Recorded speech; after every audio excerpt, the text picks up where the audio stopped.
다음 소식입니다. 이 미국에서 분석이 나왔는데 우주 공간에서 중국과 러시아의 도전이 거세다 이런 내용이라고요. 그렇습니다. 미 국방부 국방정보국 DIA가 최근 2022 우주안보 도전 과제라는 보고서를 냈습니다.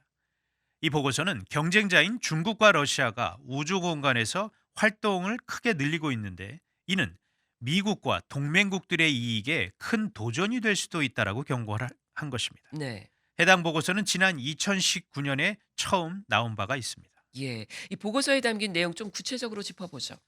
보고서는 중국과 러시아가 우주 공간에서 미국과 동맹국들의 영향력을 훼손하기 위한 조처를 하고 있다, 이런 지적을 했습니다.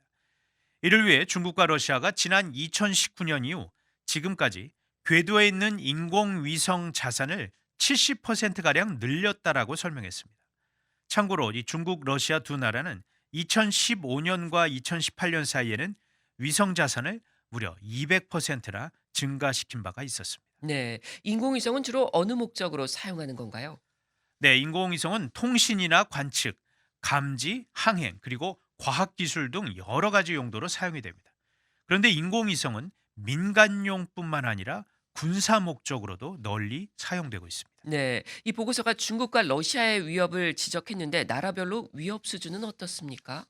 먼저 중국의 약진이 눈에 띕니다. 보고서는 중국이 자체 정보 감시 정찰 ISR이라고 하는데, 이 ISR 위성을 계속 확장하고 있다라고 지적을 합니다. 네. 중국의 ISR 시스템 수가 250개 이상이고, 이는 미국에 이어 전 세계에서 두 번째로 많은 숫자입니다. 중국은 2018년 이후 이 궤도 내 이 시스템을 거의 2배 이상 증가시켰다라고 이 보고서는 설명을 합니다. 예. 중국에서 보유하고 있는 ISR 위성이 상당히 많네요. 맞습니다. 보고서는 중국 인민해방군이 세계 ISR 시스템의 절반가량을 보유 또는 가동하고 있다라면서, 이들 대부분이 미국 및 전 세계, 특히 아시아 태평양 지역의 그 동맹군을 감시 및 추적, 겨냥하는 활동을 지원할 수가 있다라고 우려를 했습니다. 예. 이외에 보고서는 중국이 미국의 우주 자산을 공격할 수 있는 능력을 확충하고 있다라고도 지적했습니다. 위성 기능을 방해하는 전자전 능력서부터 레이저 무기와 위성 파괴 미사일 기술을 개발하는 등 그 위협이 계속해서 커지고 있다라고 보고서는 지적을 한 것입니다. 네. 러시아의 경우는 어떻습니까?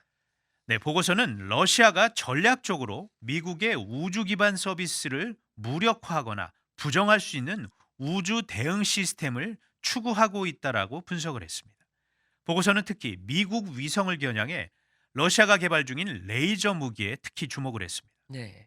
러시아는 2020년대 중반에는 위성 감지기를 무력화할 수 있는 레이저 무기를 실전에 배치할 것으로 이번 보고서는 전망을 했습니다.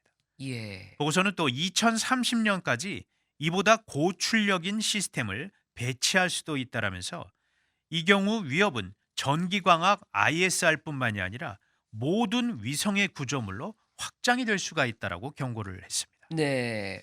자, 이번에 이 우주안보 도전 과제 보고서가 나왔는데 여기서 이 중국과 러시아가 이렇게 위협적이다 얘기했는데 그 외에도 또 이렇게 미국을 위협하는 나라들이 적시가 됐나요?